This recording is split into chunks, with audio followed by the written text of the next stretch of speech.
Haleluya. Ndabashubuje mu izina rya Yesu, mbifurije ibihe byiza. Imana y'amahoro ibiteho, ihaze kuza kw'imitima yanyu. Nk'uko bisanzwe muri kumwe nanjye Safari Serge, nejejwe n'Imana yo kutwemerera kugira ngo tuganire ku byanditswe byera, izina ry'Uwiteka rihimbazwe. Uyu munsi mbatumweho mu ijambo ry'Imana rifite umutwe uvuga ngo umwuka w'Imana niwo wonyine ukeneye kugira ngo uneshe urugamba uri kurwana.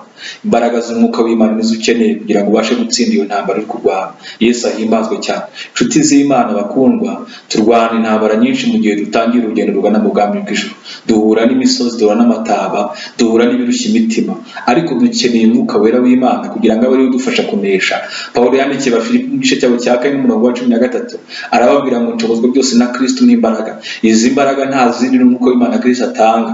Yesu yabwiye abigishwa arababwira ngo simbasize nk'imfubyi, nzaboherereza umufasha, uwo nabamanukira muzaba abagabo bo kumpamya i Yudaya, i Samariya, kugera ku mpera z'isi. Umwuka w'Imana nabamanukira muzahinduka badasanzwe. Ababwira yuko uyu mwuka w'Imana nabamanukira azabahishurira akabakomeza. Yesu ashimwe. Nta wundi mufasha ukeneye kugira ngo usohoke muri ibyo bibazo, nta wundi mufasha ukeneye kugira ngo usohoke muri izo ntambara. Ni umwuka wera w'Imana, binyuze mu gusenga, binyuze mu kwiyiriza ubusa, binyuze mu kwihana ibyaha, binyuze mu gusoma ijambo ry'Imana. Umwuka w'Imana arakubashisha, umwuka w'Imana arakuneshereza, umwuka w'Imana aragukoresha iby'ubutwari. Izina ry'Uwiteka rihimbazwe cyane. Urahinduka udasanzwe. Uyu mwuka yamanukiye intumwa zihinduka abantu badasanzwe, bari abantu basanzwe, batangira kuvuga ibidasanzwe, batangira gukoreshwa ibidasanzwe, batangira kureba mu buryo budasanzwe, batangira kumva ibidasanzwe, bahinduka igisubizo muri sosiyete, bahinduka igisubizo mu gihugu, bahindukira isi igisubizo. Yesu ahimbazwe cyane. Iyo umwuka w'Imana yinjiye mu buzima bw'umuntu, amuhindura igisubizo cy'abandi,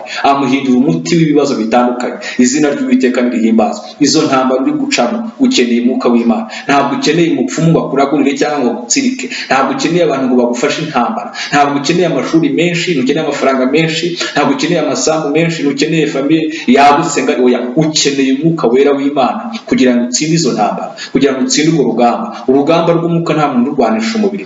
Abantu benshi bigeze bagira ikintu navuga ngo cy'ubujiji, kutamenya, barwanisha urugamba rw'umubiri, rw'umwuka barurwanisha umubiri. Ugasanga umuntu aranga mugenzi we, ugasanga umuntu ararwanya mugenzi we, ugasanga abantu baricana, abantu baragambanirana, abantu baragirana amashyari bitewe n'iki? Umuntu yatekereje ko mugenzi we ari we soko y'ibibazo afite, ari utera ibibazo afite. Ariko kuri guhari umwanzi wacu twaramumenye. Twabashije kumenya ko Satani ari we mwanzi wacu. Twabashije kumenya yuko Satani ari guduhiga, niwe utugabaho ibitero, akoresha ibintu bitandukanye kugira ngo atuvane mu bwiza bw'Imana, atuvane ahantu Imana yadupositionnye, atuvane ahantu Imana yaduteretse. Ariko mu izina rya Yesu, umwuka w'Imana arahari kugira ngo atubashishe kunesha urugamba, atubashishe gutsinda mu izina rya Kristo. Ukeneye umwuka w'Imana, nkeneye umwuka w'Imana kugira ngo dutsinde urugamba rw'umwuka. Izina ry'Uwiteka rihimbazwe. Intambara y'umwuka bayirwanisha umwuka, ntabwo bayirwanisha umubiri. Pawulo yandikiye Abefeso mu gice 6 n'umurongo w'10, arababwira ngo ntabwo dukirana n'abafite inyama n'amaraso, ntabwo turwana n'abantu nkatwe, turwana n'imyuka mibi mu kirere, turwana n'abategeka b'isi y'umwijima. Niyo mpamvu mukwiye gutwara intwaro z'Imana. Intwaro Pawulo yabwiye Abefeso, ntabwo yababwiye gutwara imbunda, yababwiye gutwara amakofa akomeye, yababwiye gutwara ukwizera, yababwiye gutwara agakiza, yababwiye gutwara ijambo ry'Imana. Babwira intwaro ziri supernatural, intwaro zidasanzwe, intwaro z'urwego rwo hejuru, intwaro z'umwuka nyine. Yesu ashimwe. Arizo zizababashisha gutsinda ibibarwanya, arizo zizabasha gutsinda intambara bari kurwana nazo za hato na hato. Imana ishimwe cyane. Nshuti, ufite intambara uri guhura nazo, mu rugo rwawe ufite intambara uri guhura nazo, mu mashuri ufite intambara uhura nazo, muri karitsiye utuyemo ufite intambara uhura nazo, muri famiye yawe ufite intambara uhura nazo, mu murimo w'Imana uhamagara gukora ufite intambara uhura nazo. Ariko intsinzi ihari n'imwe yonyine, ni umwuka w'Imana, ni imbaraga z'umwuka w'Imana, kuko arizo zakubashisha gukora ibidasanzwe, guca ahadasanzwe, kumva ibidasanzwe, kureba ibidasanzwe, kugira ngo ubashe kunesha. Izina ry'Imana rishimwe. Kadusome ijambo ry'Imana ridufasha kumva neza uburemere bw'umwuka w'Imana abashisha umuntu gutsinda intambara. Imana ihimbazwe. Ni igitabo cy'Abacamanza ibice bya 14 n'umurongo umwe wonyine wa 6. Bibiliya ijambo ry'Imana yatubwiye ngo maze umwuka w'Uwiteka muzaho cyane, arayitanyaguza nk'uwatanyaguza umwana w'ihene, kandi nta ntwaro yari afite mu ntoki, ariko ntiyabwira se na nyina ibyo akoze. Imana yo mu ijuru ihimbazwe cyane. Nshuti yanjye, umunsi umwe witwa Samusoni yari kumwe na nyina mu rugendo ndetse na se. hanyuma bari mu nzira bagenda ngo baza guhura n'intare. Bahuye n'intare ayibona wenyine. Samusoni abona intare wenyine, se ntiyayibona, nyina ntiyayibona, ahubwo ayibona wenyine. Bishatse kuvuga iki? Bishatse kuvuga ko iyo ikigeragezo ari icyawe, ukibona wenyine, n'uburemere bwacyo niwe wenyine ubwumva ukwawe nyine, ni umwihariko wawe. Papa wawe ntashobora kubwumva, mama bashobora kumva uburemere bw'icyo kigerezo cyawe, abo mwavukanye ntibashobora kumva ubwo buremere, abo mwigana cyangwa abo mukorana ntibashobora kubwumva, ni wowe wenyine ubasha kubwumva. Samusoni yabonye ino ntare wenyine, kandi mu rugendo atari wenyine. Yesu ahimbazwe cyane. Iyo ikigerezo ari icyawe ukibona wenyine, uhangana nacyo wenyine. Ni nayo mpamvu ukeneye imbaraga z'Imana kuruta imbaraga z'abantu, kuko abantu ntabwo bakireba, abantu bacyumva. Ni wowe ucyumva, ni wowe wumva uburemere bwacyo, ni wowe ubabajwe nacyo. N'abagusengera ntabwo bagusengera bumva uburemere nk'uko wowe ubwumva, ntabwo bagusengera bakireba nk'uko wowe ukireba. Izina ry'Uwiteka rihimbazwe. Rimwe na rimwe abantu bakureba urira bakagira ngo uririza, bitewe n'iki? Ntabwo bari kureba intambara uri kurwana, ntabwo bari kubona intare yawe yaguhagurukiye, ntabwo abantu bari kumva umutontomo wayo, bitewe n'iki? Ni wowe wenyine uri kuyumva, ni wowe wenyine uri kuyireba. Niyo mpamvu uri kurira abantu ntibagacira amarira uri kurira. Yesu ahimbazwe cyane. Niyo mpamvu uri gutaka abantu ntibagahe agaciro gutaka kwawe, bakagira ngo nibyo uri kwikora, bitewe n'uko intare warayirebeye ubwawe, nta wundi wayibonye. Intare warayumvisha ubwawe, nta wundi wayumvishije. Samusoni yari kumwe na se na nyina, ariko ntibayibona, ayibona wenyine. Yesu ashimwe cyane. No kurwana nayo byamusabye kuyirwanya wenyine, kuko se ntiyayibonye na nyina ntiyayibonye. Yari akeneye guhagarara akabasha guhangana nayo, kuko ari we wari wagize gute? Wari wayibonye. Ikigeregezo cyawe warakibonye, ukibwira abantu ntibashobora kumva uburemere bwacyo.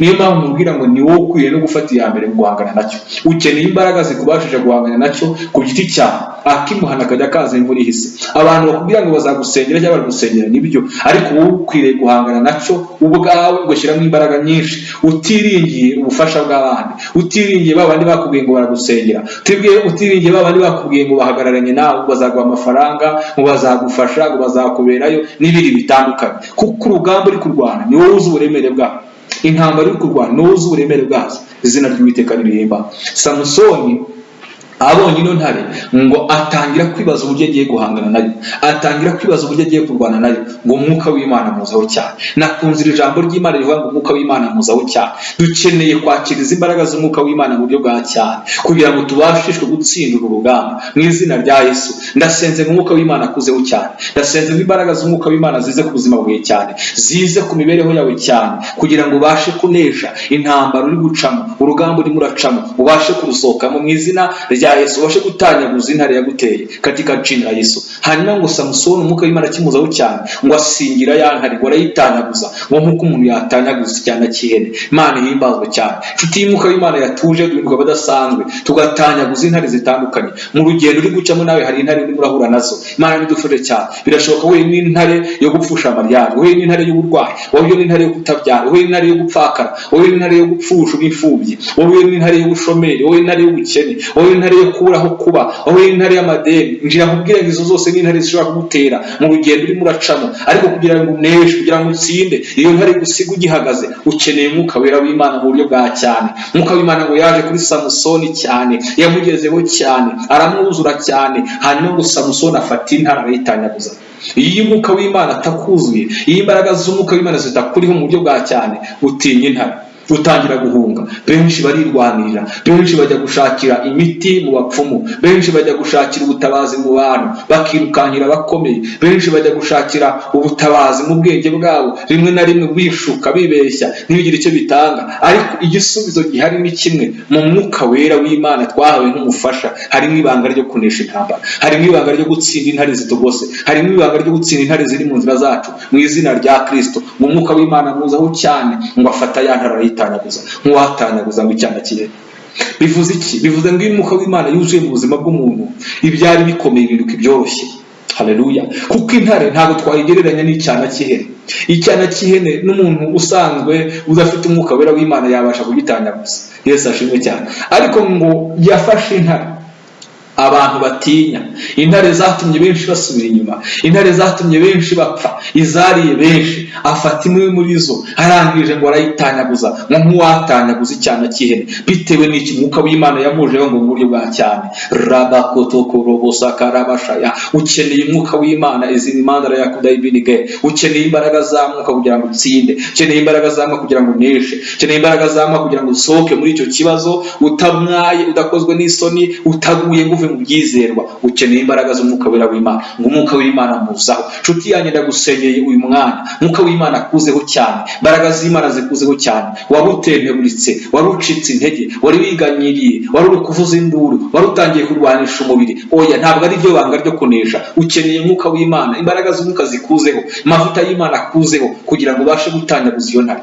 Iyo ntare yateye urugo rwawe, Imana yarayibonye. Ahari abantu bahumurira ntibamenye impamvu urira, bitewe nuko batabonye iyo ntare yaguteye, batabasha kumva umutontomo wayo. Ariko ngira nkubwire ngo hariho ibanga ryo kuyinesha, hariho ibanga ryo kwitanyaguza mu izina rya Yesu. Nta rindi n'umwuka w'Imana. Ukeneye umwuka w'Imana, ukeneye imbaraga z'umwuka w'Imana mu buryo bwa cyane. Ngo umwuka yaje kuri Samusoni cyane, ngo arangije afata icyo cyana cy'intare, afata iyo ntare arayitanyaguza mu izina rya Yesu. Ngo nk'uwatanyaguza icyana cy'ihene. Imana ihimbazwe cyane. Nshuti yanjye ndaguhanurira, ndavugana n'ubuzima bwawe. Niba umwuka w'Imana akujeho, imbaraga z'umwuka zikujeho, ubasha gutanyaguza ibigutera, ibikugariza, ibikwasamiye, ibigutontomera, ibyifuza ku buzima bwawe. Ubasha gukubita hasi, ubasha gushwanyaguza, ubasha kurimbura, ubasha gukuraho imyuka yose iguhagurukira, ibitero by'abadayimoni, ibitero bya Satani, imyuka y'abarozi, ubasha gukubita hasi. Imbaraga zose zigutera ibyaha bikwizingiraho, byose bigaragara mu ishusho y'intare. Izo mbaraga z'umwuka iyo zikujeho uranesha.